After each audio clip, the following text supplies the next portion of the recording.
We said test next Tuesday. We're going to review Monday, but for now, this warm up, and I'm going to let you finish the assignment from yesterday. So if you didn't get in 5.4 yesterday in the blue bin, you're going to work on that after this warm up. Okay. So to verify the equation, let's find the inverse of the first one. F of x turns into y, right? And then what do I do with x and y?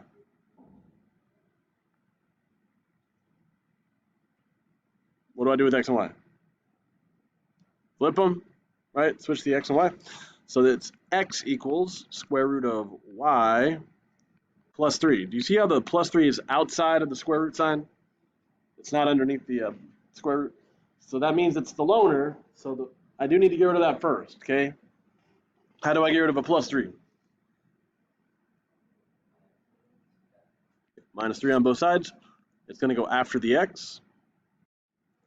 So I have x minus 3 equals square root of y. And then to get rid of a square root, what's the opposite of square root? Square, okay? So I'm going to square the entire left side. You got to put parentheses around it. You're going to square that whole thing on the left, and you're going to square the whole thing on the right. Cancels them out. And now I can write my final form, f inverse of x equals x minus 3 in parentheses squared. The squared. So to get rid of a square root, you got to do squared. And if I do it here, I got to do this whole thing squared. Now here's the question. We're trying to verify if they're inverses. Does this match this?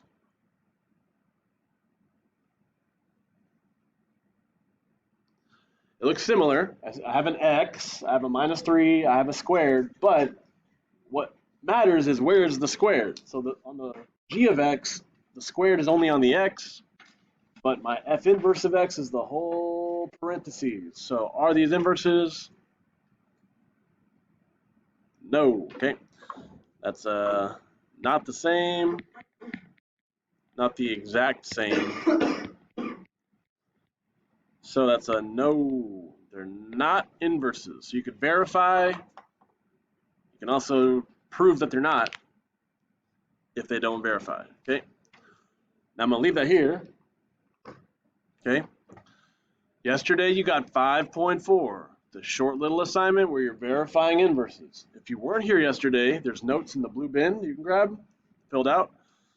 And if you weren't here yesterday or if you lost your assignment, there's 5.4 in the blue bin right there.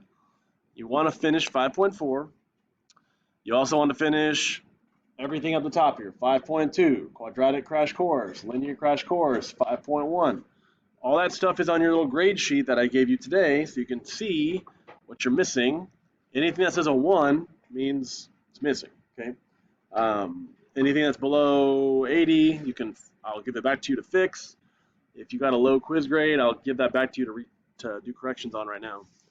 But you should work on getting those grades up because we got a test on Tuesday. Big test, so it matters a lot how you review on Monday. Okay, I'm gonna let y'all work on that.